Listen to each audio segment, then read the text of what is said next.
Hola, bienvenidos a un nuevo estudio de nuestra comunidad Bao Benei Adonolam, vigilatbao.cl, nos pueden encontrar.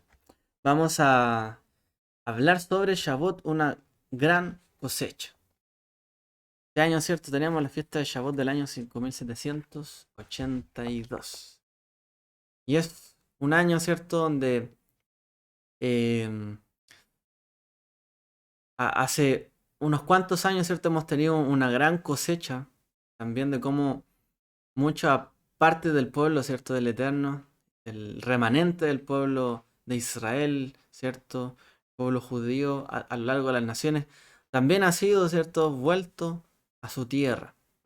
Ha sido llevado, ¿cierto? Hasta Eretz Israel. Y estas cosechas, ¿cierto?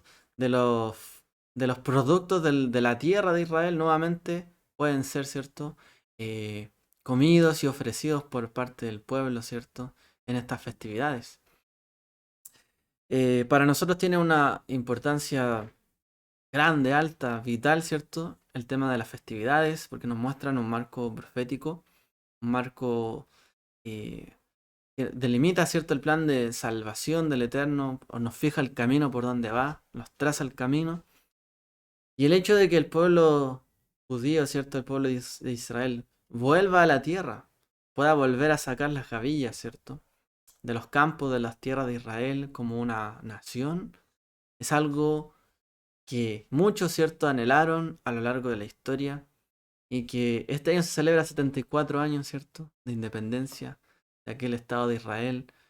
Sabemos de que es una nueva forma, ¿cierto?, de gobierno que hay ahí en la tierra, pero sabemos que ahí está el remanente de su pueblo.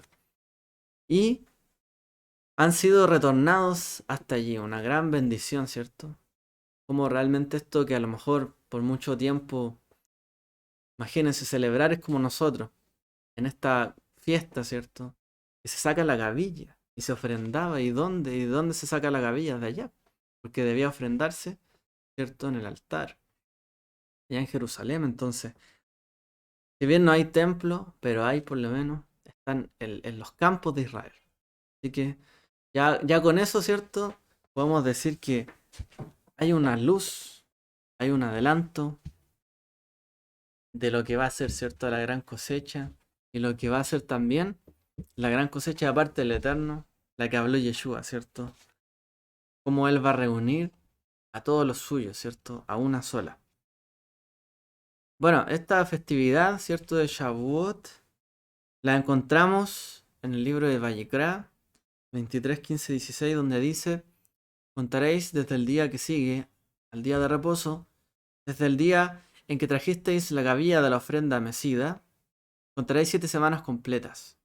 Contaréis 50 días hasta el día siguiente al séptimo día de reposo. Entonces presentaréis una ofrenda de espiga tierna al Señor. Y ahí vemos, ¿cierto? Una imagen ilustrativa, cómo se van buscando, ¿cierto? Gavillas allí en la tierra, ¿cierto? De Israel. Así que Baruch Hashem, esta mitzvah, ¿cierto? Este mandamiento de contar la gavilla, de alguna u otra manera el pueblo ha podido irlo retomando, ¿cierto? En estos años. Ha podido verlo más que solo un acto simbólico, como algo realmente posible de realizar. Cada vez, ¿cierto? Más cercano a volver a poder ejecutar, ¿cierto? Los mandamientos de la Torah. Así que tenemos que seguir orando también por el pueblo, ¿cierto? De Israel, el pueblo del Eterno, para que pueda seguirse aproximando al cumplimiento, ¿cierto? De estos mandamientos en honor al Señor.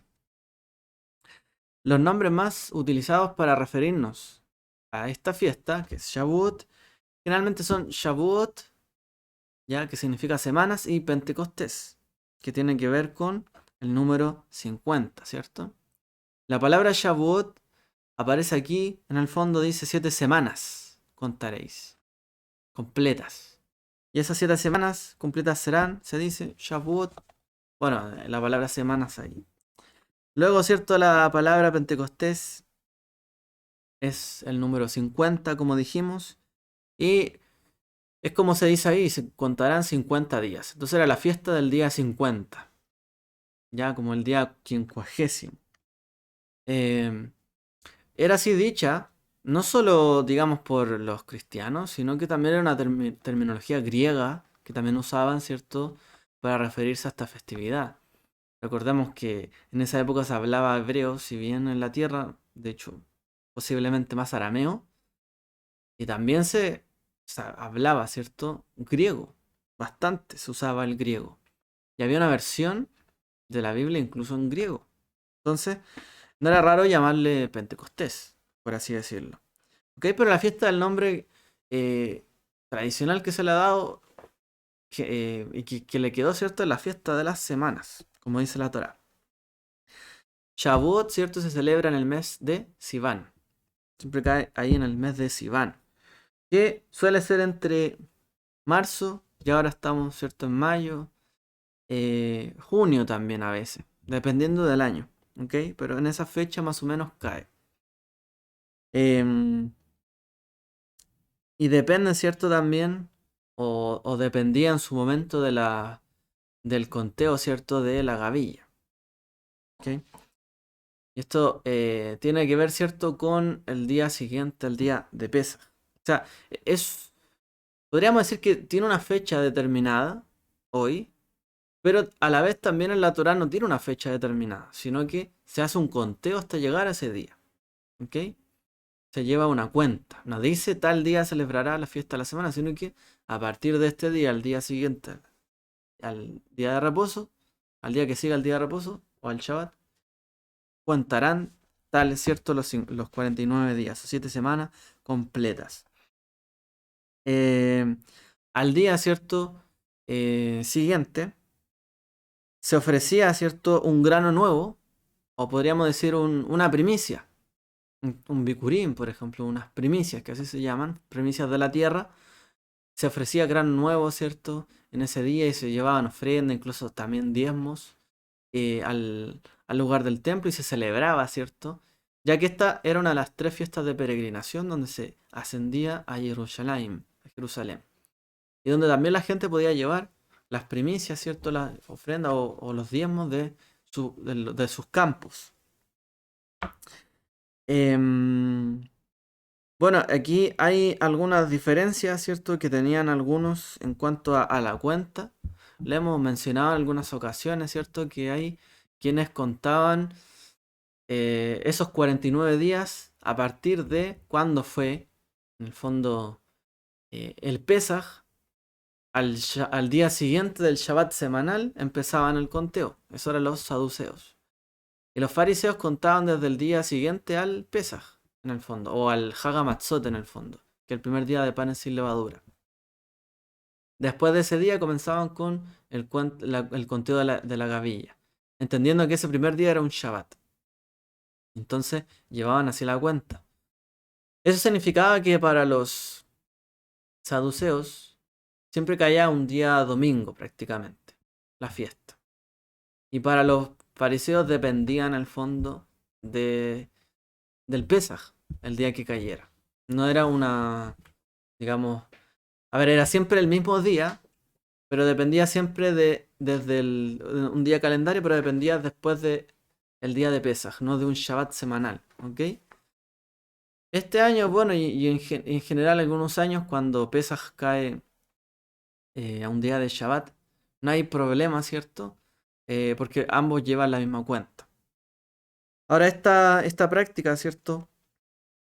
Nos remonta también a ciertas discusiones de fechas que pasaron, ¿cierto? En la época de Yeshua, ciertas discusiones calendáricas que tenían, pero realmente, incluso por ahí algunos llevan la polémica incluso a los días de la resurrección del maestro, ¿cierto?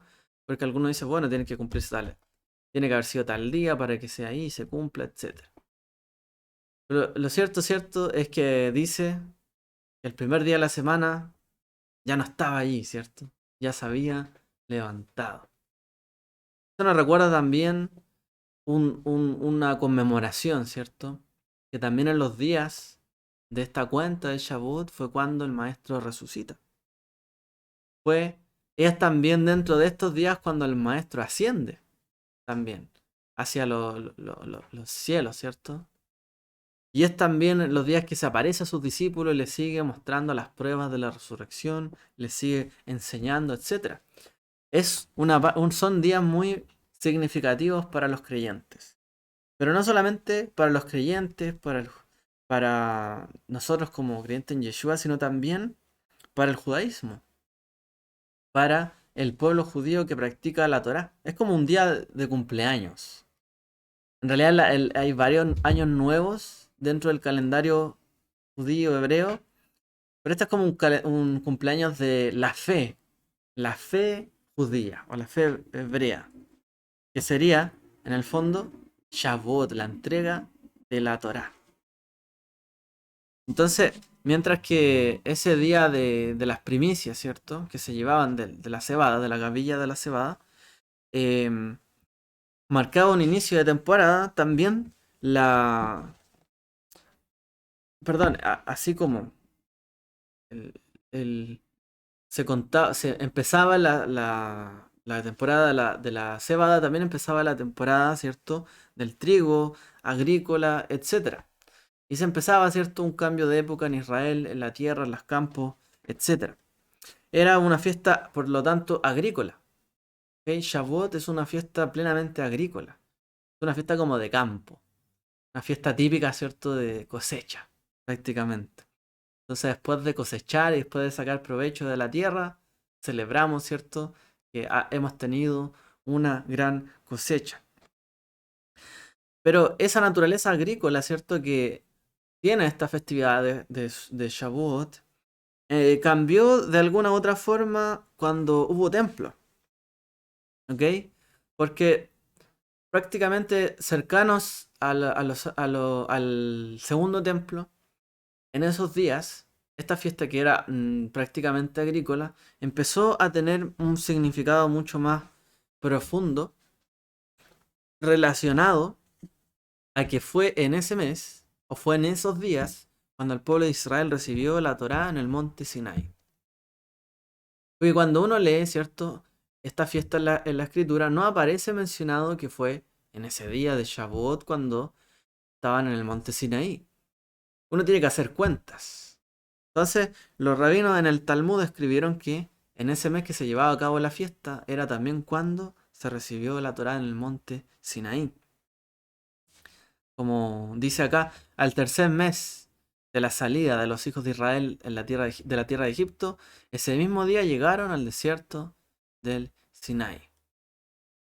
Habían pasado, dice ahí, prácticamente al tercer mes. Y es prácticamente en estos días, en estas fechas. Entonces, la Torá se puede inferir a través de la Torá que esta fiesta de las semanas tiene mucho que ver con la entrega de la Torá, aun cuando no aparezca explícitamente. ¿Ok? Entonces, como para la época, ¿cierto? Imagínense, de los fariseos, de la época rabínica, donde no todo el pueblo vivía en Israel, muchos vivían fuera de Israel. ¿Cómo celebrar una fiesta netamente agrícola, digamos así, fuera de Israel, no teniendo campos incluso? O siendo personas a lo mejor que están en una casa de estudio, que se dedican al estudio de la Torá, pero no son eh, agricultores, son gente de estudio, ¿no? Bueno, esta festividad, no, lejos de ser solo algo agrícola, una celebración por la comida, la bebida, el producto, empezó a tener, ¿cierto?, una significancia espiritual mucho más profunda sobre la entrega de la Torá, ¿cierto? Como lo hemos mencionado. Entonces, em, es como el día del cumpleaños del judaísmo, por así decirlo, o de la fe, ¿cierto?, judía. Shavuot es también visto como el día, y es como nosotros decimos, por ejemplo, la palabra cumpleaños y la palabra aniversario diferente, pero por ejemplo hay otros idiomas donde la palabra significa lo mismo. Por ejemplo, en portugués la palabra aniversario significa tanto cumpleaños como un aniversario de boda. O sea, en el fondo es como el día de conmemoración. Y esta festividad de Shavuot es también un cumpleaños, un aniversario, ¿cierto?, de matrimonio. Se recuerda también la relación entre el pueblo del Eterno, ¿cierto? Y el mismo Eterno, su padre, el esposo. Así que nos recuerda ese matrimonio, ese pacto. Y lo importante que es ese pacto, ¿cierto? No solamente en un sentido agrícola, de campo, de bendición, sino realmente de toda la implicancia que tiene en la obediencia que tiene que ejercer el pueblo de Israel de acuerdo a la Torá, por lo que prescribe la escritura.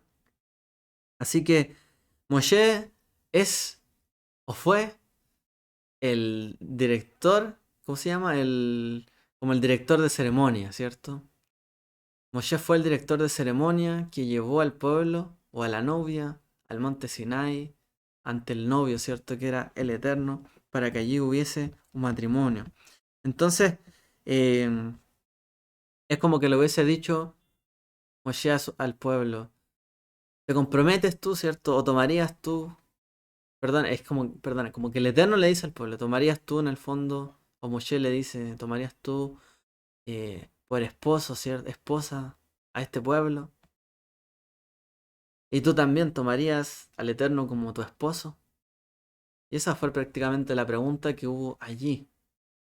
Una decisión que no es fácil.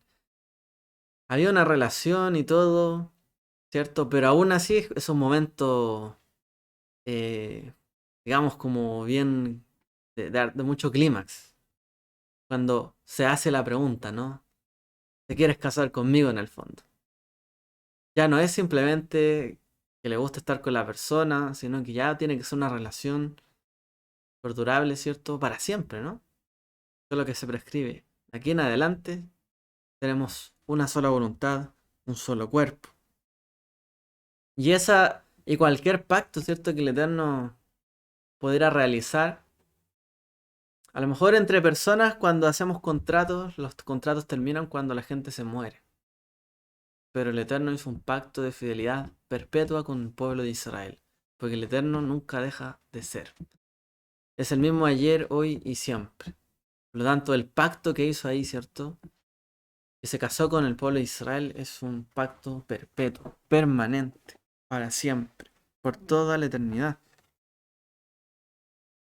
Se recuerda ese aniversario del pueblo, y como dice acá, y Moshe vino y contó al pueblo todas las palabras del Señor y todas las ordenanzas, y todo el pueblo respondió una voz y dijo, haremos todas las palabras que el Señor ha dicho.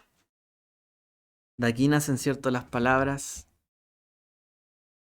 claves del judaísmo, Na'aseh v'nishma, haremos y obedeceremos, haremos y oiremos, haremos y entenderemos. Pero se comprometió primero a hacer. En el fondo es como cuando uno... A ver, póngase usted en el caso, porque se va a casar. Yo no me he casado. Pongámonos en el caso, que nos fuéramos a casar. Cuando está la propuesta, ¿qué es lo que uno se imagina? A lo mejor. Puede uno pensar a lo mejor en todo el amor, en el cariño que se tienen, pero también uno puede llegar a pensar inmediatamente, vamos a tener que vivir juntos. Vamos a tener que estar en el mismo techo, ¿cierto? Vamos a tener que hacer cosas juntos. Nuestra vida va a cambiar, las decisiones, todo en adelante. O sea, hay un montón de cosas que se van a hacer. No solamente, ¿cierto?, que una decisión por sentimiento, sino una decisión que va a tomar una acción. Todas las acciones futuras van a tener que ser ahora dentro de este marco matrimonial, ¿cierto? Entonces, el matrimonio en sí consiste en eso, en acciones que se van a llevar a cabo. Porque a lo mejor un matrimonio se puede casar, puede firmar el papel y después ni siquiera llegar, ¿cierto?, a vivir juntos y cada uno se va por su lado y hacer como que no vale nada. Porque lo que verdaderamente es significante en un matrimonio son las acciones que se toman. Como recuerdo unas palabras del rabino Jonathan Sachs, y que es en el fondo, ¿qué son los mandamientos? Son un conjunto de pequeñas acciones, ¿cierto? Ritualistas, por así decirlo, que van adornando esta relación con Dios. Son los pequeños detalles, son las acciones que hacemos el uno por el otro.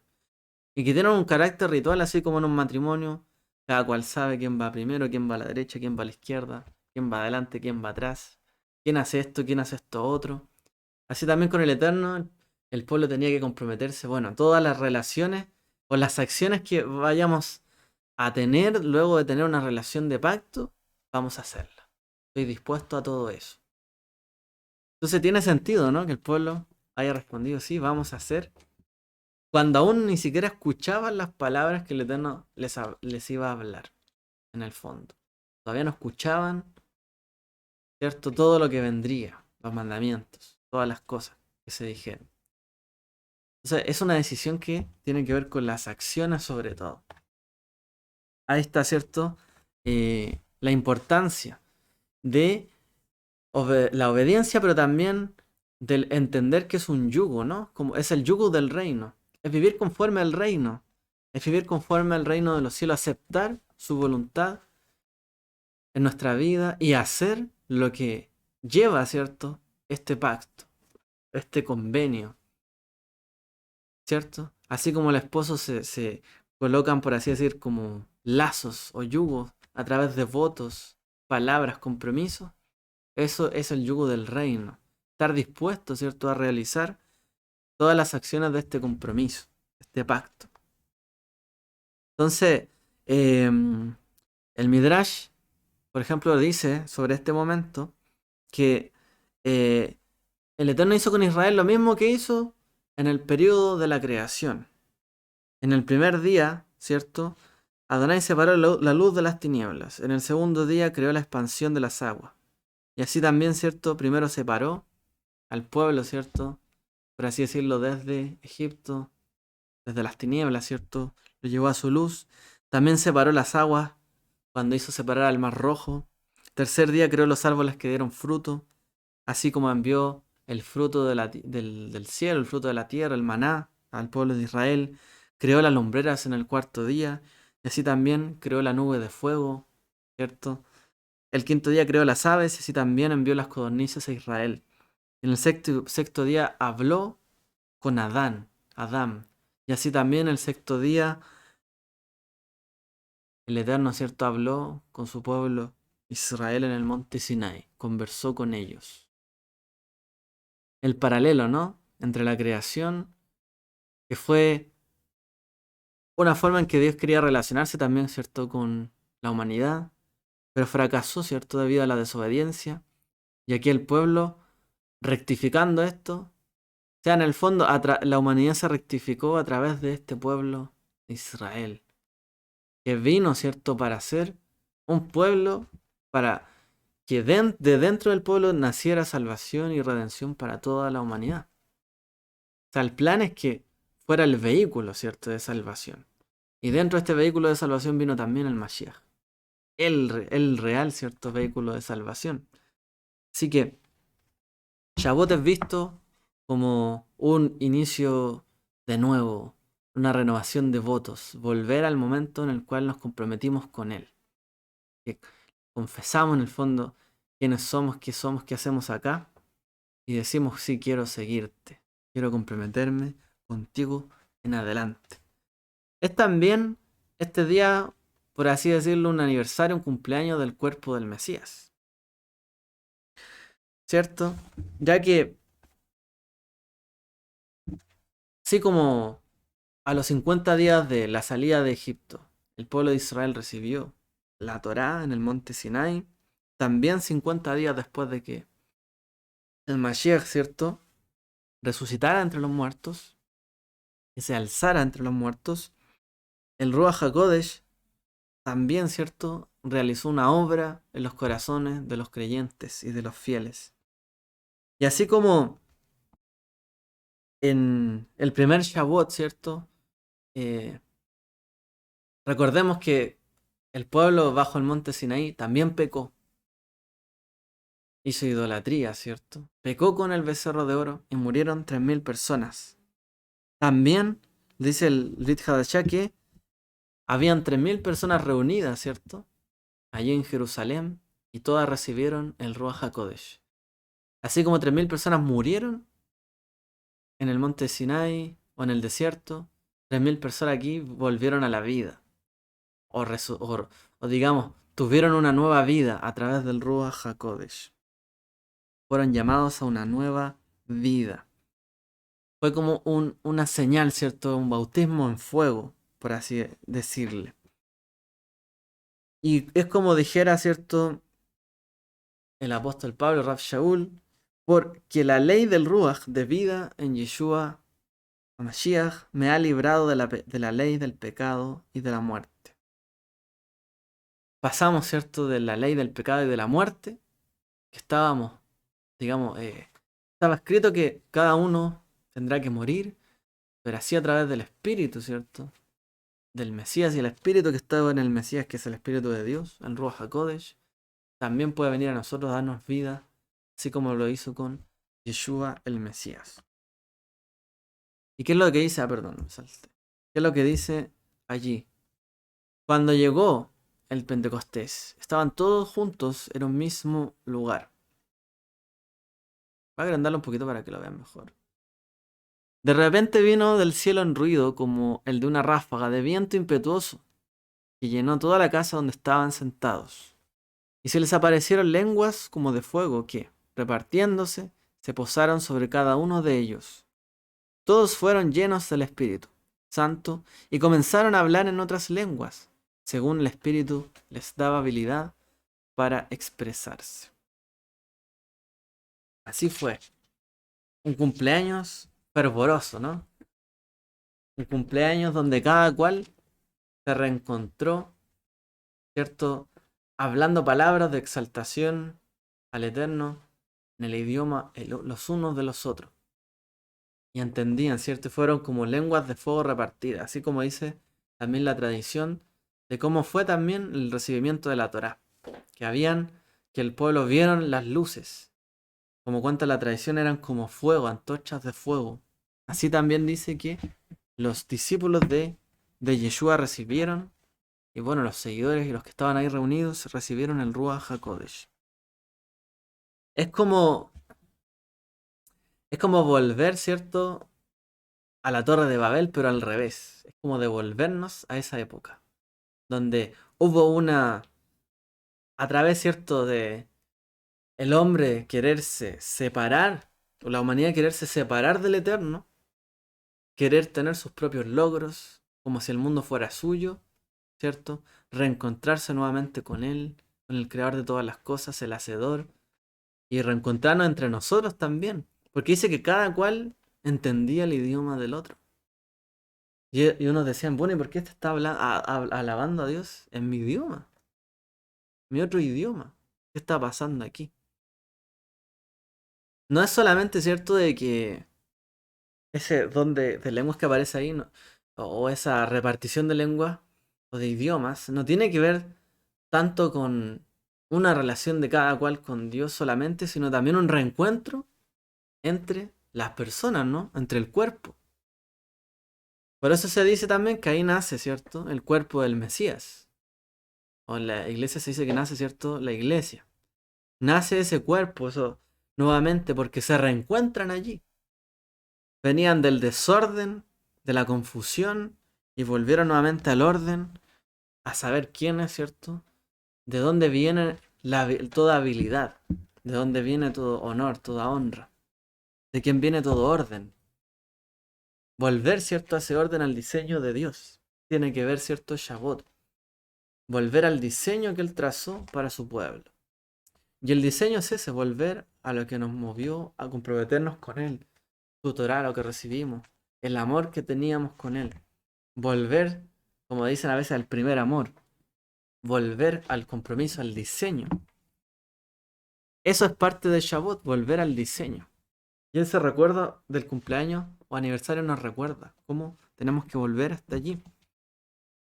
Y eso nos reencuentra no solo, como dijimos, con Dios, sino con las personas, con nuestro prójimo, con el cuerpo, que somos todos nosotros.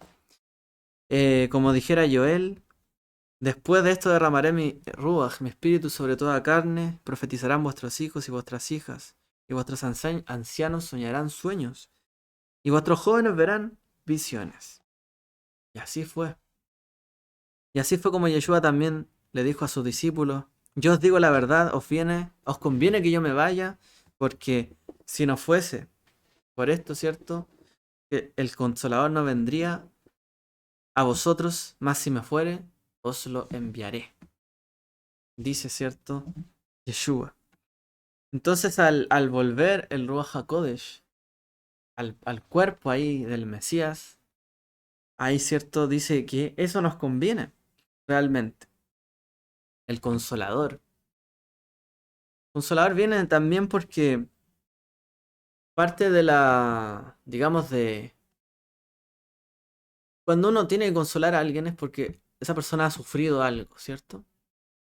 Hay consuelo muchas veces cuando hay pérdidas, cuando la persona que yo pensé que siempre iba a estar conmigo no está más conmigo. O cuando la persona incluso que no se ha ido, pero me traicionó, ya no está más conmigo, parece.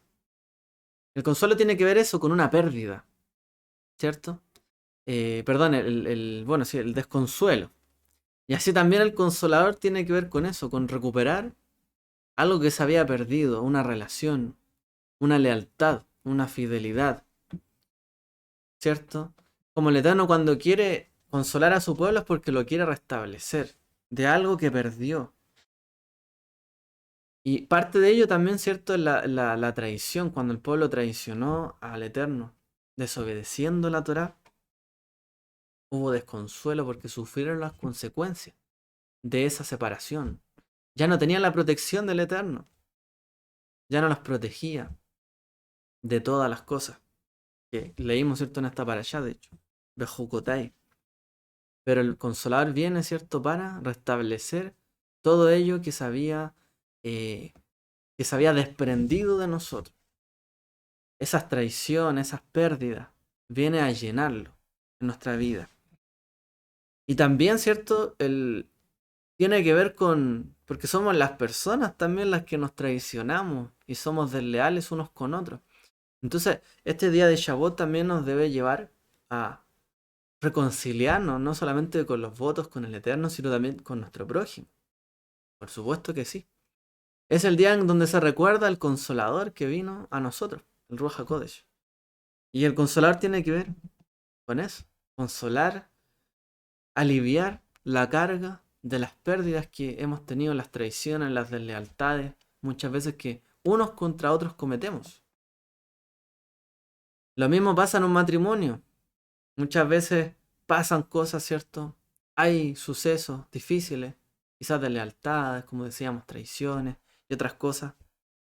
Y hay un momento donde esas cosas se podrían quizás restablecer. A veces los aniversarios, ¿no? Por eso es como una fecha tan importante. Es como renovar un poco los votos, la confianza. Yo sé que me casé por ti, solo por ti, y tomé la decisión de estar contigo y me acuerdo de ti, y te ofrezco lo mejor de mí en el fondo, un regalo, ir a algún lugar juntos, conmemorar el momento, demostrar que por mucho que haga muchas cosas domésticas todo el tiempo, estoy para ti en el fondo. Porque el problema pasa cuando, o el desconsuelo viene cuando, claro, uno ya no cuenta con el otro. Y esto le pasó al pueblo de Israel muchas veces que no contó con el Eterno. ¿Por qué? Porque al revés, ¿cierto? El pueblo no contó con el Eterno porque en realidad el pueblo fue el que traicionó al Eterno muchas veces. Entonces, este día también ayuda a entender, renovar confianzas que hemos tenido, que hemos perdido con otras personas. Es un cumpleaños del cuerpo del Mesías, es decir, todos nosotros también debiésemos, de alguna otra forma, reconciliarnos. ¿Ok? Para eso vino el Consolador. O vamos a seguir viviendo, pensando en que nos traicionamos unos a otros, que nos llevamos mal con todos. O sea, celebramos que vino el Consolador en este día, el Ruach HaKodesh, y todos lo recibimos, Baruch Hashem. Pero a la vez seguimos traicionándonos unos a otros, o pensando, guardando rencores y odios unos con otros. Confusión, Torre de Babel, ¿no? Pura confusión, traiciones. Nadie entiende a nadie.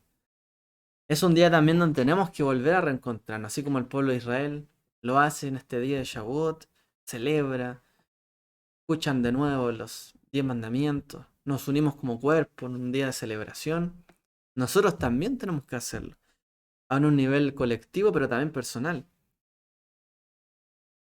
Así que es un día importante, un cumpleaños del cuerpo, el cuerpo que somos todos nosotros.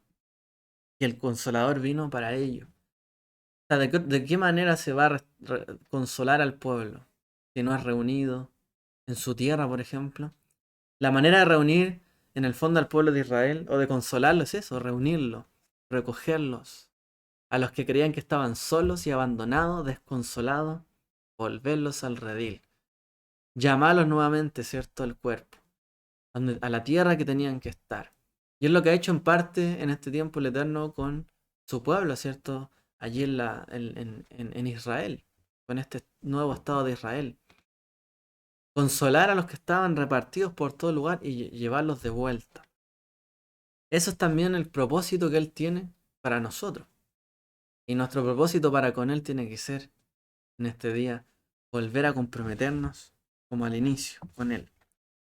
En esta fiesta también se llevan ciertos bikurim, que son primicias. Eh, Partimos, ¿cierto?, por las primicias de la cebada, que son la cuenta del Homer, y en Shavuot también se llevan las primicias del trigo. digo, del trigo, que son los dos panes que se llevaban en Shavuot. Como dice acá, traeréis de vuestras moradas 2 panes para ofrenda mecida, hechos de 2 décimas de un efa. Serán de flor de harina, amasados con levadura, como primeros frutos al Señor. Entonces, vamos de primeros frutos en primeros frutos. Y aquí, ¿cierto? En esta fecha de Shavuot se llevan estos 2 panes. Bueno, se hacían estos 2 panes. Y fue cierto, también nos recuerda esto, de que Yeshua fue esa primera primicia, que fueron, así como fue de la cebada, el Homer, también lo fue Yeshua. De todos los que mueren, ¿cierto? Él resucitó entre los muertos. Fue también la primicia entre la cosecha de los que resucitarían, en el fondo. Él fue el primero de los que resucitarían. Y esa es la promesa y la esperanza que también tenemos nosotros. Que así como Él resucitó, nosotros también resucitaremos en aquel entonces.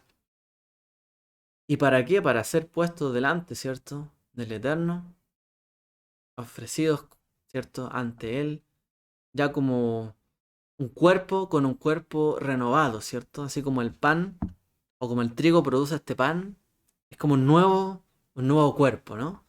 Un nuevo cuerpo que es presentado ante Él, así como se presenta en Shavuot. Hay quienes hacen varias analogías con estos 2 panes, pero viéndolo como lo estamos analizando nosotros, nos recuerda también, ¿cierto?, la nueva hechura, ¿cierto?, de su pueblo, o del cuerpo del Señor.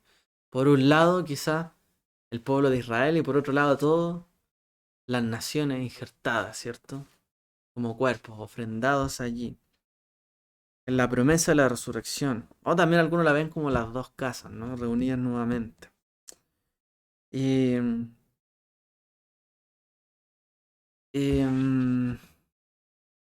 bueno, como dicen también en 1 Corintios 12:13, porque pues por un mismo espíritu todos fuimos bautizados en un solo cuerpo, ya, judíos o griegos, esclavos o libres, todo se nos dio a beber del mismo espíritu. Y fue en este contexto, ¿cierto?, en el que en el fondo recordamos que nace también el cuerpo del Mesías, por así decirle, que no es otra cosa que de nuevamente la reunión del pueblo del Eterno, ¿cierto? El remanente que siempre ha tenido, pero ahora entregándole las promesas que habían estado escritas. Y a todos les entregó, dice, tanto a judíos como a griegos, de su cuerpo. Por su cuerpo, ¿cierto? Que es el Mesías. Todos bebimos, ¿cierto? Y comimos de él, del mismo. Judíos, griegos, esclavos o libres, dice ahí.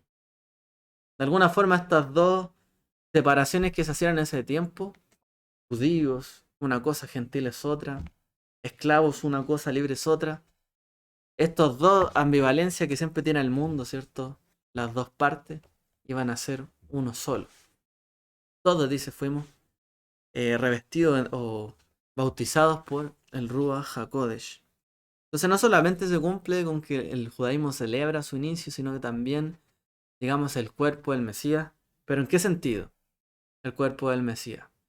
En el fondo, recibieron como aniversario en el fondo de algo que ya ocurrió, un regalo, ¿cierto? Que fue el cumplimiento de las promesas que ya se habían hecho anteriormente. Porque recordemos que no podemos ver, ¿cierto?, el hecho del Pentecostés como un hecho aislado de Israel, sino que es, ¿cierto?, un momento donde las promesas hechas al pueblo de Israel en la Torá, en la Escritura y en los profetas, vino a cumplirse en ese momento. Entonces, un remanente, ¿cierto?, en representación del pueblo de Israel y los injertados en Israel recibieron estas promesas en ese día. Es en el fondo una renovación o es un aniversario que renueva los votos y nos vuelve nuevamente a la fuente del origen, nos consuela de todas las traiciones entre medio, nos vuelve a la unión con Él.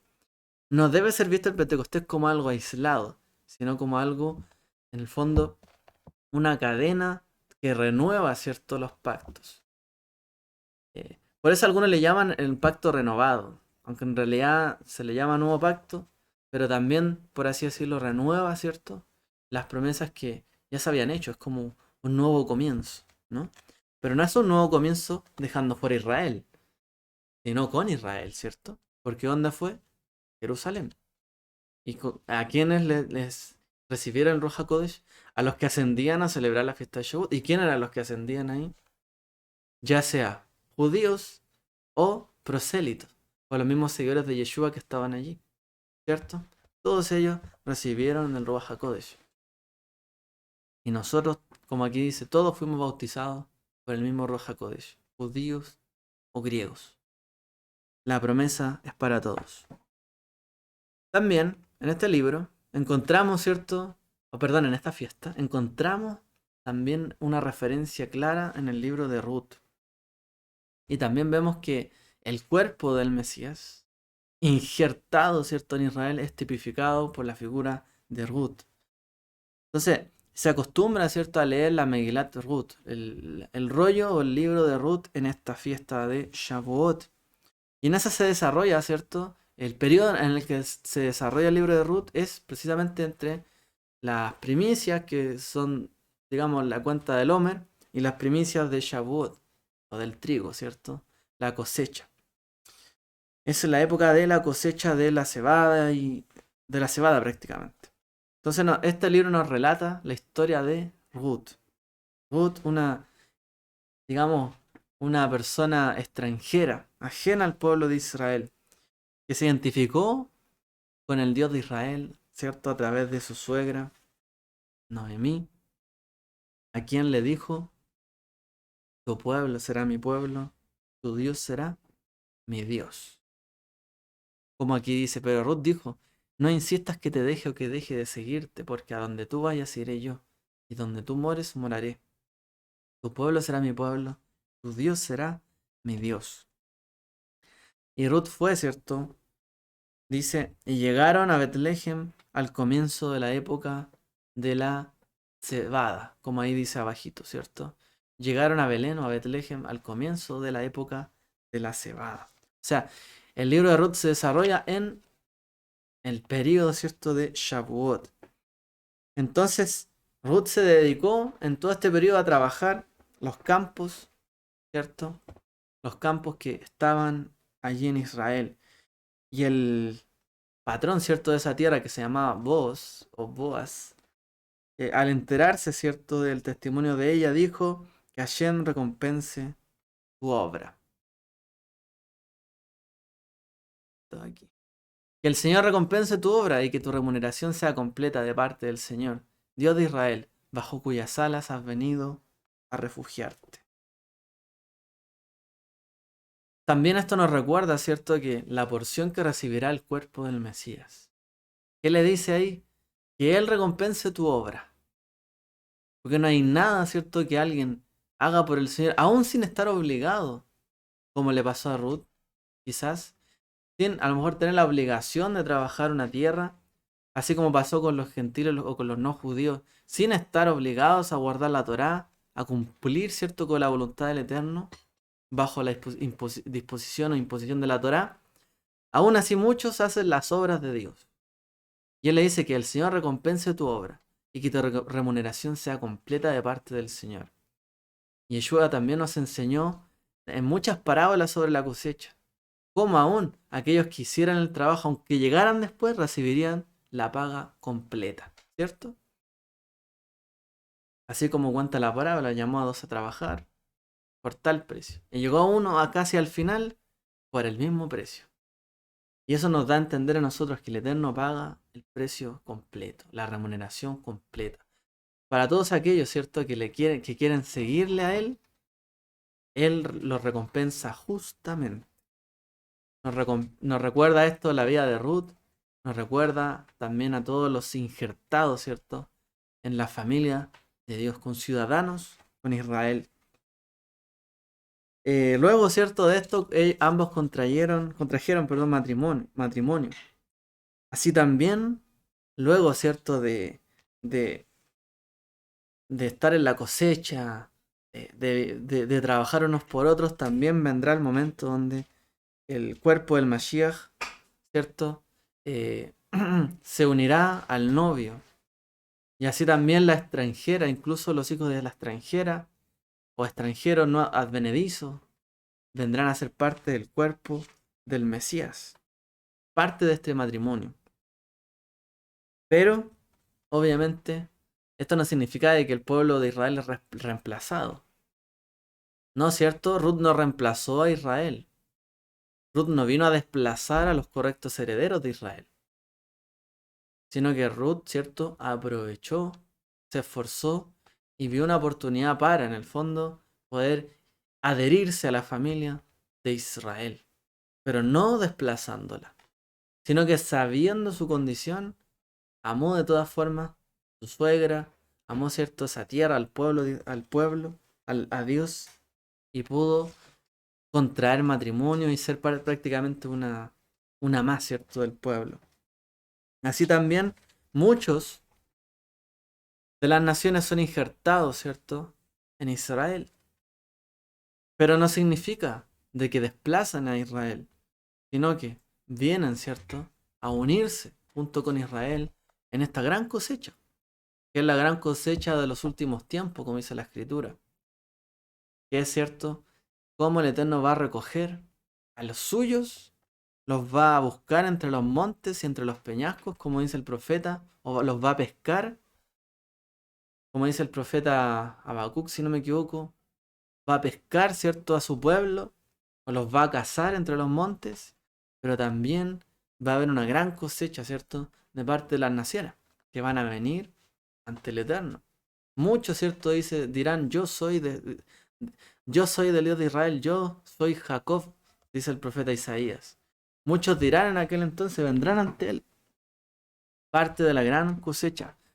Como dice Efesios 2, 11, 13, recordad pues que en otro tiempo vosotros los gentiles, en la carne, es decir, no están dentro del pacto, en la carne, llamados sin circuncisión, por la tal llamada circuncisión, hecha por manos de hombre, hecha por manos en la carne. Recordad que en ese tiempo estabais separados del Mesías. Ustedes, ¿cierto?, que no eran parte del pueblo de Israel, estaban separados del Mesías. No estaban circuncidados, estaban fuera de pacto. Llamados incircuncisos, llamados gentiles, porque no estaban incluidos en Israel. Excluidos de la ciudadanía de Israel. Extraños a los pactos de la promesa. Sin tener esperanza y sin Dios en el mundo. Muchas veces, ¿cierto?, viviendo bajo vanidades, cosas que no aprovechan, o, o ideas, ideologías, ¿cierto?, que hay en el mundo, pero no encontrando la fuente que hizo todas las cosas. Pero ahora, en el Mesías Yeshua, vosotros que en otro tiempo estabais lejos, habéis sido cercados por la sangre del Mesías. Como aquí aparece, de alguna forma, acercados, ¿cierto?, frente a él. Tenemos, ¿cierto?, la gran bendición de vivir una época donde el Eterno vaya que ha consolado a su pueblo de una u otra forma, vaya que ha levantado una gran cosecha. De todas las naciones nosotros vemos gente que busca al Dios de Israel, que le anhela, quiere volverse hacia Él. Realmente, ¿cierto?, vemos una gran cosecha Y no hay otra fiesta que nos recuerde en el fondo todo este contexto. Fuera de Sukkot también en parte. Pero es sobre todo Shavuot. La gran cosecha que se vivirá, ¿cierto? Y cuando uno saca, ¿cierto? Las espigas, siempre va a haber cizaña o va a estar el trigo. Va a ser difícil, ¿cierto? De ver ahí. Cuando se lleven estos dos panes, ¿no? Pero va a ser el Eterno el que va a saber quién es trigo y quién es cizaña en aquel entonces. Pero de que va a haber una gran cosecha, va a haber una gran cosecha. Esa cosecha de los últimos tiempos nos recuerda cuando vamos a ser presentados, ¿cierto? Frente a Él. Como un matrimonio nuevamente. Reencontrándonos con Él. Y ahora, ¿cierto? Va a ser en el contexto de otra fiesta, que es la fiesta de Sukkot. Ya como la celebración de la boda, ¿cierto? Pero aún así esta fiesta nos recuerda a nuestros compromisos que hemos convenido, ¿cierto?, con el Eterno. Y también los compromisos que todo creyente convino con Él, realmente, ¿cierto? Los pactos, la esperanza, las promesas, tener a Dios y todo lo que aquí se menciona. Tener la ciudadanía, la familia de, y tener, ¿cierto?, el acceso directamente al Eterno, al Padre a través de Yeshua. Que este tiempo, ¿cierto?, sea también para nosotros significativo, como cada uno nos veamos como parte de la cosecha, ¿no? Que Él ha levantado en esta época, en esta generación. Que nos sentamos privilegiados también porque quizás no todos pueden tener la oportunidad de celebrar una fiesta como esta. O muchos no lo entendieron. Y nosotros ahora sí lo podemos entender, vivir y saber, ¿cierto? Que cómo, cómo es el Eterno de perfecto, cómo hace las cosas en su tiempo. Pero a cada cosa su tiempo, ¿cierto? Porque la cosecha no es todo el año. Por lo menos de aquí del trigo, la cebada. Se da en un momento y el Eterno espera el mejor tiempo. En su tiempo se dan las cosas. Así que agradecer al Eterno porque en este tiempo, en su tiempo y en este tiempo para nosotros, estamos aquí. Podemos todavía seguir celebrando, nos vamos a reunir. Que sea una fiesta de Shabbat significativa y que su Ruach HaKodesh nos pueda consolar nuevamente. Pueda limpiar de nuestras conciencias toda deslealtad, traición, desconsuelo. Quizás que sintamos unos hacia otros o hacia el mismo Eterno muchas veces. Por algo que no tenemos, por qué me hubiese gustado tener tal cosa, etcétera. Que haya consuelo y nuevamente reine, ¿cierto? La unión que debe estar entre nosotros. No la confusión, sino la unión, el entendimiento del cuerpo del Mesías y también de los principios y los mandamientos que Dios tiene para nosotros. Le Eterno nos bendiga a todos. Shabu a todos.